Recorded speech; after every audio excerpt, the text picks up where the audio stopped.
Meron pong isang nag-message din po sa akin. Sabi niya, hindi ka po pwedeng magbigay ng advice sa mga may asawa at sa mga may karelasyon dahil wala po kayong asawa, wala po kayong karelasyon, single po kayo.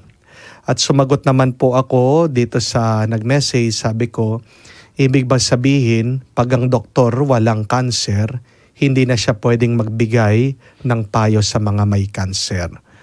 Para ba makapagbigay siya ng payo, dapat ba maranasan niya na magkaroon din siya ng sakit? So, nagalit po sa akin yung tao, no? Sabi, pilosopo ka, sabi. Sinagot ko lang naman po yung sinabi niya sa akin, hindi po ba, no? So, wala po ba akong karapatan na magbigay ng payo sa mga may relationship kung ako wala akong relationship? Unang-unang po, hindi naman po ako, 'di ba? Hindi naman po ako parang walang kaalaman, no? O alien sa relationship dahil unang-una meron po ako mga magulang, no? Pangalawa, nasa ng aking relationship po sa Diyos, relationship sa simbahan, no? At pangatlo, ang hindi nyo po alam, nagkaroon din po ako ng girlfriend. Wag nyo na lang po pagsasabihan, ha? Secret na lang po natin yan, no? So, based on my own experience, ayan, no? Ano bang gagawin, no? Para ikaw ay mas mapalapit at malaman mo kung totoo ba yung iyong nararamdaman, kung totoo ba ang pagmamahal. So, ito po ay love advice from a priest. Ba? Maganda yan, ha? No? Opo. So, unang-una po, ano bang kailangan gawin? Kung feeling mo, may crush ka, ikaw ay in love sa isang tao, you pray. Yan po yung unang-una dapat nating ginagawa. Sa lahat ng bagay na ating gagawin sa ating buhay, no? Before we do anything, before you act, you should pray. Pray over it. Pray your feelings, pray your dreams, pray your plans, no? So, ask the Lord, no? Lord, ano ba yung plano mo sa akin? What is your will? That is very important for us. Tayo po mga mananampalataya, no? Dahil pag ikaw ay nagdasal at humingi ng tulong sa Diyos, no? The Lord will guide your steps always. The Lord will bring you to where you should be. The Lord will teach you the direction that you must go, no? Ipapakita din ng Diyos sa iyo kung sino talaga yung tadhana mo, no? So, yun po yung unang-unang gawin natin, no? Kayo pong mga in love o may nararamdaman na feelings, no? Kahit din po sa mga matagal na kasal o in a relationship, every day, you should pray, no? At tandaan po natin ang ating Diyos, sino ba siya? Siya ang Diyos ng pagmamahal, no? San ba kailangan humugot ng karunungan, ng lakas, kung hindi dito sa Diyos ng pagmamahal? Ikaw ay nagmamahal, gusto mong magmahal, edi magtanong ka sa Diyos ng pagmamahal, ano ba ang mabuti at magandang gawin? So that is the first one. Pangalawa po, you should try, no? Kailangan subukan mo, no? Kasi kung may takot ka at may pag-aalangan, talagang walang mangyayari sa iyong buhay. Ang kasabihan nga, kung hindi mo susubukan, hindi mo malalaman. Tandaan mo na it is just the first step. Di pa naman kayo magpapakasal no? So, it is a trial, no? Pagsubok pa lang, no? Titignan mo kung yan ba talaga ay kung kayong dalawa ay bagay ba kayo, no? So, subukan mo, no? Humingi ng tulong sa Diyos, alisin ang kaba, alisin ang pag-aalala, no? At lumapit ka, humingi ka ng lakas sa Diyos, sa banal na Espiritu, na tulungan ka sa iyong pagsasalita, kung ano dapat ang sabihin mo, no? At maniwala ka na hindi ka ipapahiya ng Diyos. So try, subukan mo. Wala namang mawawala, no? Baka nga meron ka pang makakamtan. Meron pang mabuting mangyayari sa iyo. Pangatlo, kung para sa iyo, para sa iyo. Di po ba? Ang tawag diyan ay destiny, no? We are destined by God. Ang Diyos ang gumagawa ng paraan, no? Kung talagang para sa iyo ang isang tao, di ba? Gagawin ng Diyos ang lahat para kayong dalawa ay magsama. Kahit na meron pong mga magiging problema, kung kayong dalawa ay para sa bawat isa, no? Gagawa na maraming paraan ng Diyos para kayo ay magkabalikan at hindi magkahiwalay. So, trust in the plan of God, no? Wag ka lang magtitiwala dun sa iyong plano. So, the Lord will use everything so that the two people who are really meant for each other should be united in love. Pang-apat po, kailangan din natin suriin, tingnan kung yung ating nararamdaman ay pagmamahal.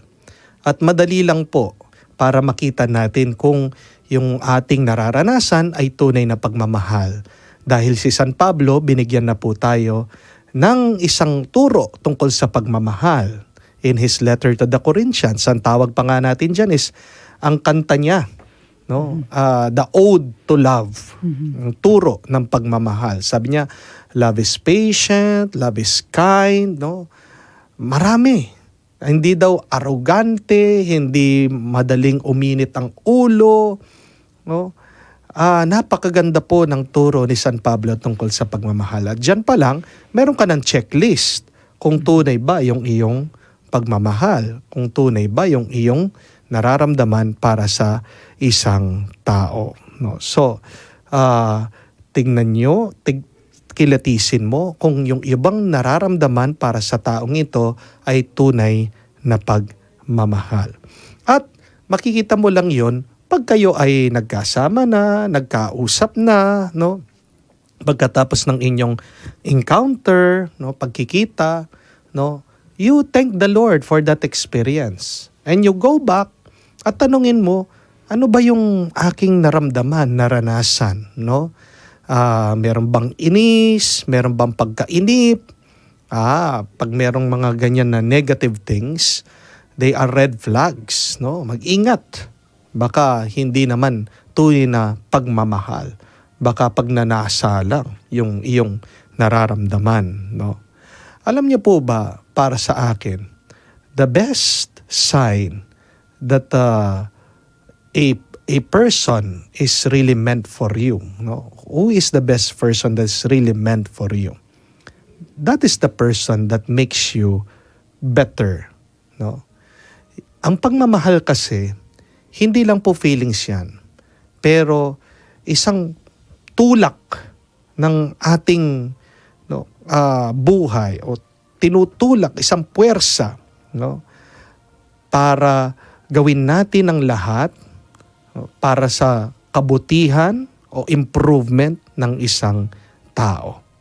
Pag nakakalimutan mo ang iyong sarili at naiisip mo lang yung minamahal at nag-iisip ka ng paraan kung paano siya mapapasaya, mapapabuti, yan ay magandang at mabuting palatandaan na ikaw ay tunay na in love, tunay na nagmamahal sa tao. Tandaan niyo po yon.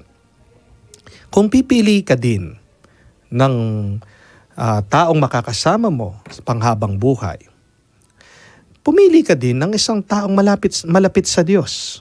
Okay? So, dahil hindi ka magkakamali sa isang tao na in love din sa Diyos.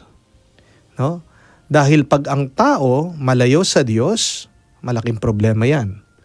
Dahil, ang ibig sabihin, maaaring ang taong yan self-centered. Dahil pag ang tao malapit sa Diyos, no, Inuuna niya ang bagay na makakapagbigay ng kaligayahan sa Diyos.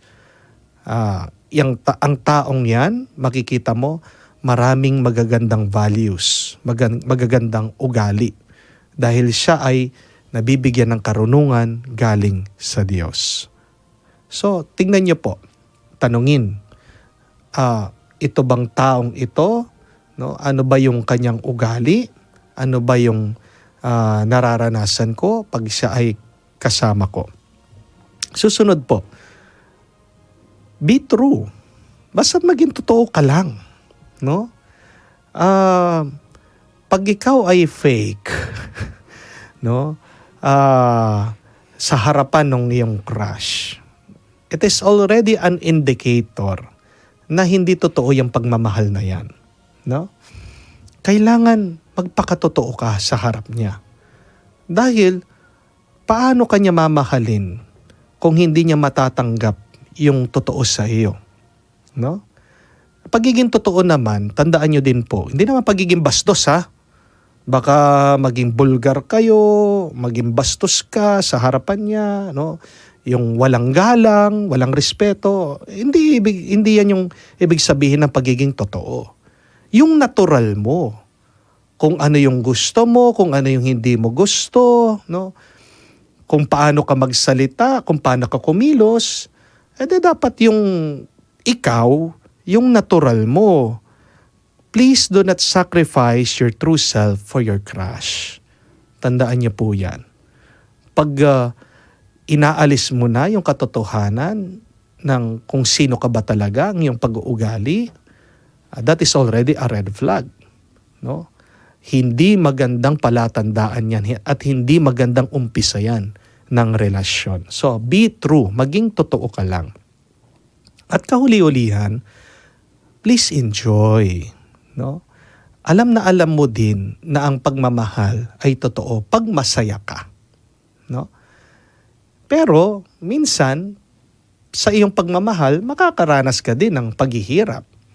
Pero majority dapat ng karanasan ay masaya.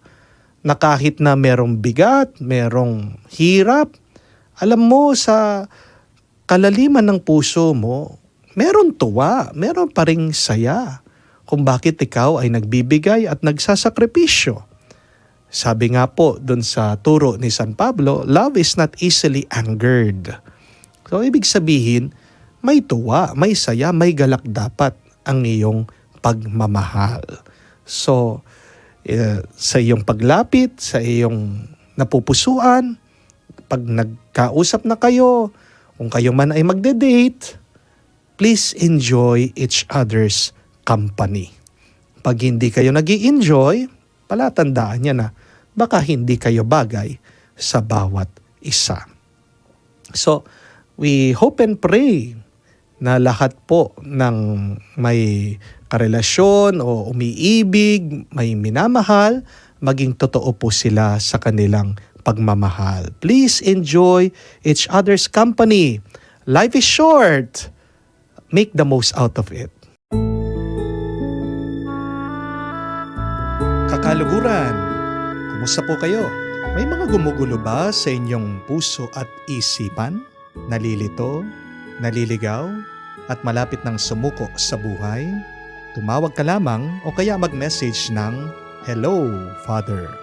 Ako po ang iyong host, si Reverend Father Joel Jomarsos P. Gatus, ang sasagot sa inyong mga katanungan sa buhay sa tulong ng gabay ng Banal na Espiritu sa pamamagitan ng programang Hello, Father. Ito po ay tuwing Lunes, alas 12 ng tanghali hanggang 1:00 ng hapon. Dito lamang sa DWBL 91.9 Bright FM.